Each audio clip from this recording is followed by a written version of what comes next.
Hello friends, मैं मुकेश कौशल एक बार फिर से आपका हार्दिक स्वागत करता हूं। इस होली पर हमने रुख किया वेस्ट बंगाल का। दिल्ली से 2 घंटे की फ़्लाइट पकड़कर सुबह 9:30 बजे हम पहुंच गए यहाँ की राजधानी कोलकाता में, जिसे पहले कलकत्ता के नाम से जाना जाता था। एयरपोर्ट का नज़दीकी मेट्रो स्टेशन है दमदम। हालांकि यहाँ तक पहुँचने में बहुत समय लग जाता है क्योंकि ट्रैफिक जैम रहता है। 20 मिनट्स की मेट्रो जर्नी के बाद हम उतरे पार्क स्ट्रीट मेट्रो स्टेशन पर। यहाँ पर आसपास बहुत ज़्यादा होटल हैं। हमने स्लर स्ट्रीट की चौरंगी लेन में रूम बुक किया और बिना टाइम वेस्ट किए हम सीधा चले सिटी टूर पर और सबसे पहले पहुँचे इंडियन म्यूजियम, जो हमारे रूम से वॉकिंग डिस्टेंस पर था। ये म्यूजियम ना केवल हमारे देश का सबसे पुराना म्यूजियम है बल्कि सबसे बड़ा म्यूजियम भी है और यहाँ पर एंट्री टिकट थी 50 रुपये, 50 रुपीज़। यहाँ पर इतना कुछ देखने को है कि कम से कम आपको 1 घंटे का समय चाहिए। यदि आपका आर्ट या हिस्ट्री में इंटरेस्ट है तो ये जगह आपको बहुत अधिक पसंद आएगी।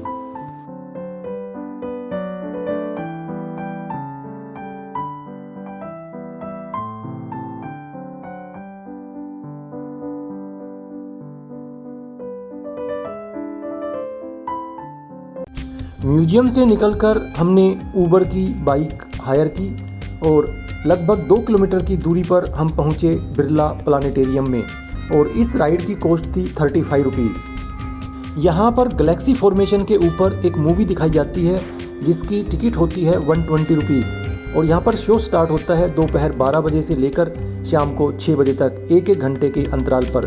अधिक जानकारी के लिए इस वीडियो का डिस्क्रिप्शन बॉक्स चेक करें। बिरला प्लानिटेरियम के एडजेसेंट ही है सेंट पॉल्स कैथीड्रल, जो कलकत्ता के सबसे पुराने चर्चेज में से एक है। रिलीजियस प्लेसेस में एंट्री फ्री होती है। दोपहर 12 बजे से 3 बजे तक चर्च बंद रहता है। कैथीड्रल से वॉकिंग डिस्टेंस पर है रविंद्र सदन। अगेन यहाँ पर भी एंट्री फ्री है।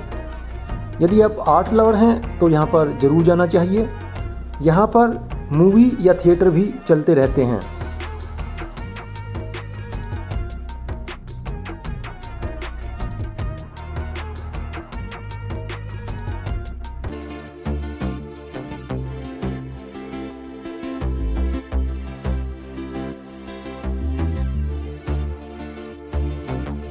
रविंद्र सदन से लगभग 1 किलोमीटर की दूरी पर है कोलकाता का आइकॉनिक मोन्यूमेंट या कहें कि कोलकाता की पहचान Victoria memorial. Entry ticket 30 rupees. Time सुबह 10 बजे से शाम को 6 बजे तक, मंडे को बंद रहता है। कोलकाता की खूबी यही है कि जहां इसने एक और अपने गौरवशाली इतिहास को संजोकर रखा हुआ है तो वहीं दूसरी ओर ये ऊंची ऊंची इमारतें दर्शाती हैं कि आधुनिकता की दौड़ में भी यह सिटी किसी से पीछे नहीं है।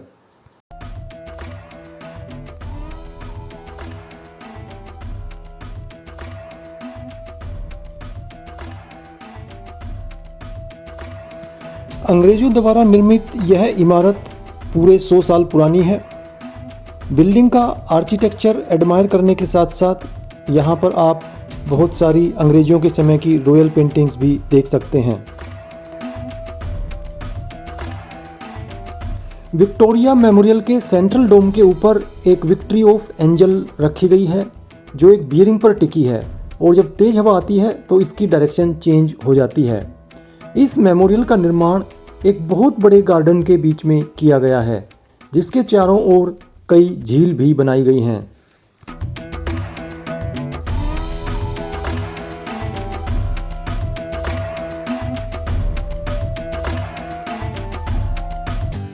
अंग्रेजों ने सबसे पहले कोलकाता यानी कलकत्ता को ही अपनी कैपिटल बनाया था, जो 1776 से लेकर 1911 यानी 135 साल तक इंडिया की कैपिटल रहा। इसलिए यहाँ पर दिल्ली और मुंबई से पहले ही विकास आरंभ हो गया था। अब आप सामने देख सकते हैं हमारे देश का सबसे बड़ा क्रिकेट स्टेडियम ईडन गार्डन।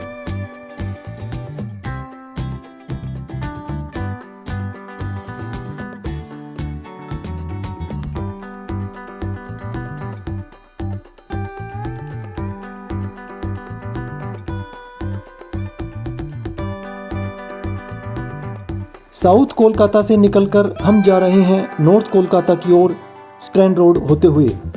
इस रोड पर आपको कोलकाता की बहुत सारी हेरिटेज बिल्डिंग्स देखने को मिलेंगी और साथ ही देखने को मिलेंगी एम्बेसडर कार, जो अगेन कोलकाता की पहचान बनकर रह गई है। किसी समय हर गवर्नमेंट ऑफिसर द्वारा यूज करने वाली एम्बेसडर कार आजकल यहाँ पर केवल टैक्सी के रूप में दिखाई देती है।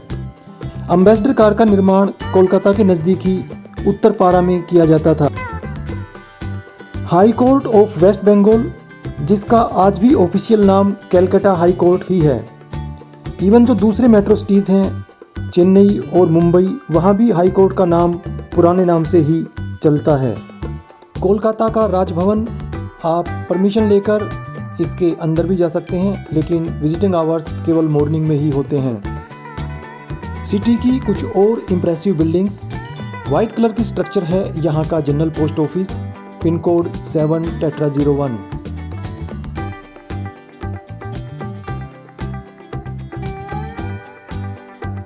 स्ट्रैंड रोड की एक और important building Metcalfe Hall, जिसकी कंस्ट्रक्शन हुई 1840 के आसपास। आजकल ये बिल्डिंग एक एग्जीबिशन कम म्यूजियम है।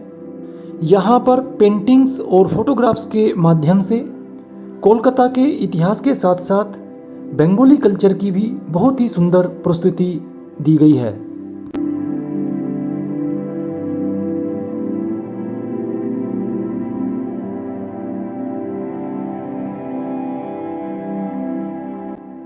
हम कोलकाता की 5 दिन की यात्रा पर हैं।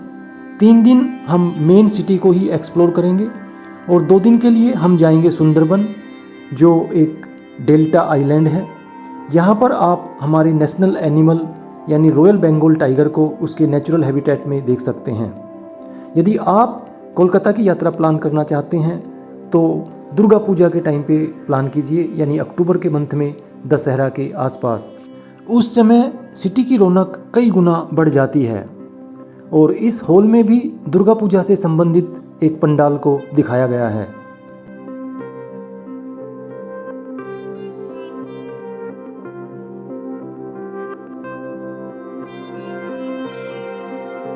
नॉर्थ कोलकाता में हावड़ा ब्रिज के नज़दीक है जरासंको ठाकुरबाड़ी, जहाँ पर कोलकाता के प्रोमिनेंट फिगर रविंद्रनाथ टैगोर जी का जन्म हुआ था। हम उस स्थान को विजिट करना चाहते थे, लेकिन जब उस रास्ते से हम गए तो वहाँ पर होली का जुलूस निकल रहा था और हम चाहकर भी वहाँ पर नहीं पहुँच सके।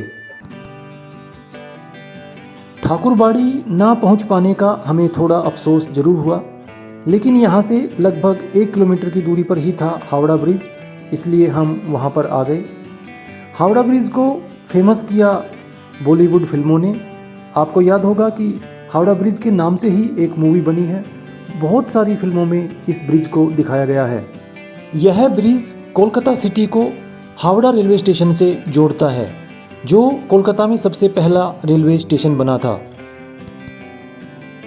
कोलकाता शहर हुगली नदी के किनारे पर बसा हुआ है। आज भी हुगली नदी के अंदर पब्लिक ट्रांसपोर्ट के लिए फेरी चलती हैं, जिनमें बहुत ही मामूली सा किराया है। हावड़ा रेलवे स्टेशन से बाबूघाट तक का किराया केवल 6 रुपये है।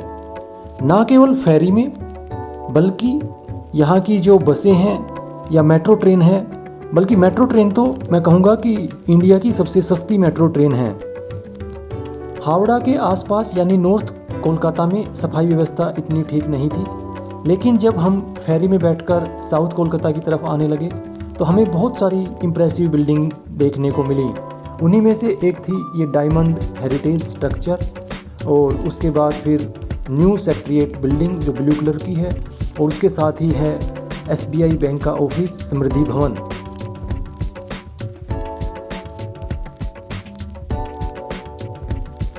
हुगली रिवर गंगा नदी की ही एक ट्रिब्यूटरी है, इसलिए इसको यहाँ पर पवित्र माना जाता है। इस रिवर पर 2 ब्रिज हैं, एक तो हावड़ा ब्रिज और दूसरा आप ये देख रहे हैं जिसका नाम है विद्यासागर सेतु। सनसेट के समय या उसके तुरंत बाद जब लाइटिंग शुरू होती है तो यहाँ पर बोट राइड करने का अलग ही मज़ा आता है। अगेन हमने बाबूघाट से एस्प्लानेड ट्रैम डिपो के लिए ऊबर की बाइक हायर की और इस बार हम चल दिए कोलकाता की ट्रैम में राइड का आनंद लेने के लिए। कोलकाता और चेन्नई ही हमारे देश में दो ऐसे शहर हैं जहां पर आप ट्रैम में राइड का आनंद ले सकते हैं। हालांकि दिल्ली और मुंबई में भी ट्रैम चले थे, लेकिन वो काफ़ी समय पहले बंद हो चुके हैं। जब ट्रैम इंट्रोड्यूस किए गए थे तो घोड़े इनको खींचते थे, बाद में स्टीम इंजन आ गया और आजकल ये इलेक्ट्रिकल हो गए हैं। इवन कई लाइंस पर एसी ट्रैम भी चलते हैं।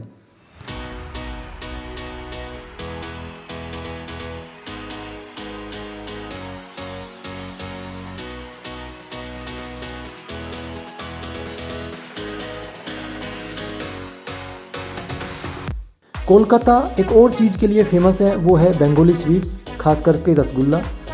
केसी दास की जो आउटलेट्स हैं उनका दावा है कि रसगुल्ला का इन्वेंशन इन्हीं के फोरफादर्स ने किया था।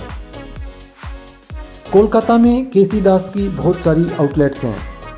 बंगाली स्वीट्स का जायका चख लेने के बाद हम वापस आ गए मेट्रो से पार्क स्ट्रीट, जो कि कोलकाता का सिटी सेंटर है। यहाँ पर बहुत सारे शॉपिंग मॉल्स, होटल्स और रेस्टोरेंट हैं।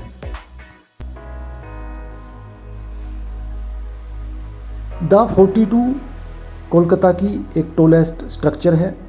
जब ये बिल्डिंग बनी थी तो उस समय ये ओल्ड कोलकाता की सबसे ऊंची बिल्डिंग थी। इसमें 42 स्टोरीज हैं, इसीलिए इसका नाम रखा गया द 42।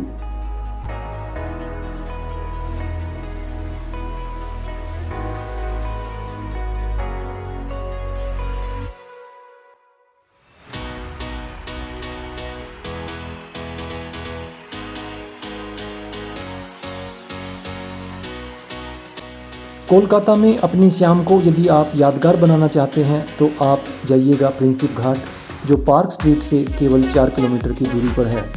यहाँ पर कई सारे इंस्टाग्रामेबल पॉइंट्स हैं। टूरिस्ट के साथ साथ यहाँ पर बहुत सारे लोकल कपल्स भी देखने को मिलते हैं। बैक साइड में जाकर आप सनसेट एंजॉय कर सकते हैं, जहाँ से आपको दोनों ब्रिज दिखाई देते हैं, विद्यासागर सेतु और हावड़ा ब्रिज। 2 किलोमीटर लंबे रिवर फ्रंट को यानी बाबू घाट तक बहुत ही अच्छी तरह मेंटेन करके रखा गया है। आप चाहें तो वॉक कर सकते हैं या आप सर्कुलर ट्रेन पकड़कर भी जा सकते हैं। प्रिंसिप घाट पर बोट राइड करने के बाद हम आ गए न्यू मार्केट एरिया में। हमारा कैमरा इतना अच्छा नहीं था, इसलिए बोट राइड को हम रिकॉर्ड नहीं कर पाए।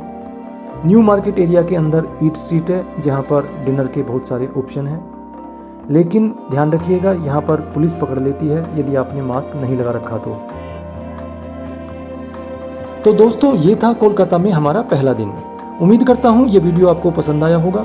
यदि वीडियो पसंद आया हो तो इसे लाइक करें और कोलकाता के हमारे दूसरे वीडियो ज़रूर देखें। Thank you friends, thanks for watching.